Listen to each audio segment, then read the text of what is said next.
Setelah kalah dalam pra-peradilan tahun 2023, Kejaksaan Negeri Tapanuli Utara kembali melakukan penyidikan kasus dugaan korupsi di Dinas Kominfo tahun anggaran 2021 dan anggaran 2021.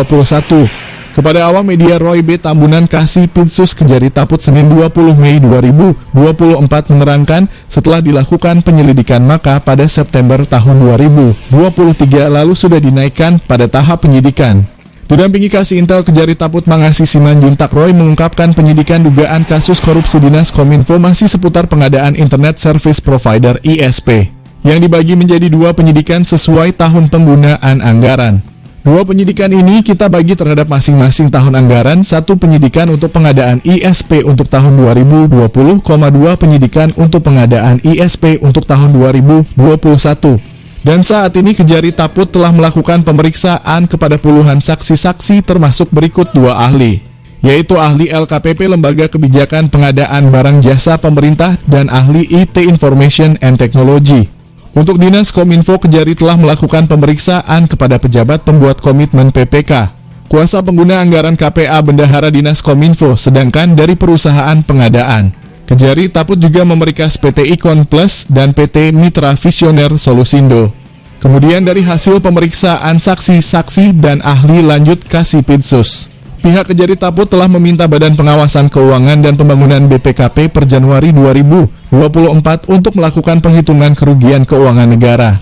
Namun walaupun pihak Kejari Taput sejak Januari sudah berkirim surat ekspos data mengirim bahan dan data, akan tetapi sampai saat ini pihak BPKP belum menurunkan tim untuk melakukan audit.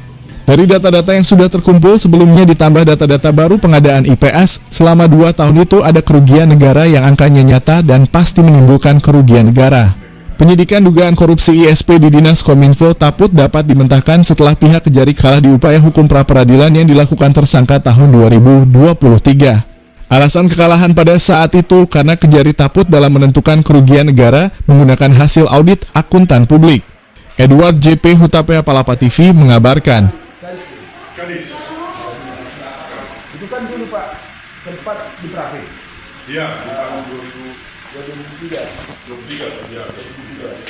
Awal-awal tahun. Ada nggak unsur, kalau aku bilang tanda dendam lah, ya kan?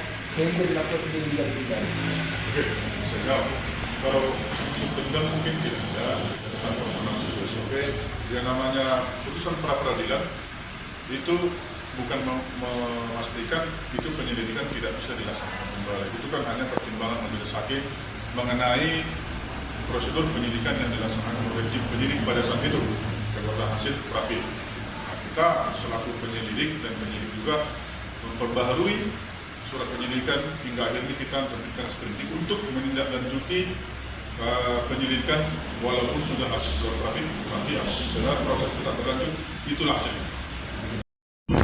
Rapid ini bukan mengatakan ada atau tidaknya kerugian keuangan negara, tapi terkait dengan prosedur yang dilakukan, sah atau tidak. Kan itu artinya itu koreksi.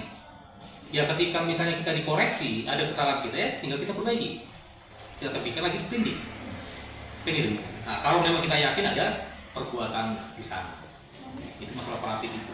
Jadi kalau dibilang ada dendam atau enggak, apa dendam kami kan itu kan. Tapi intinya ketika kinerja dari kejaksaan itu pada kutip dianulir atau ada yang harus diperbaiki, maka itulah yang kita perbaiki. Dulu masalahnya itu yang paling utama itu kan karena misalnya masalah yang melakukan audit perhitungan kerugian negara itu bukan BPK misalnya, karena akuntan publik. Artinya yang independen, bukan yang dari unsur lembaga negara. Itu kita perbaiki. Sekarang kita gunakan BPKP. Apakah nanti ini misalnya nih, kita nggak tahu nih dipraktikkan lagi atau tidak. Ternyata dipraktikkan lagi, alasannya hal yang sama. Ini nanti kan kita kan tinggal menunggu. Apakah nanti contoh BPKP juga dianulir. Nah, jadi intinya kalau praktik itu nggak ada satu orang pun yang bisa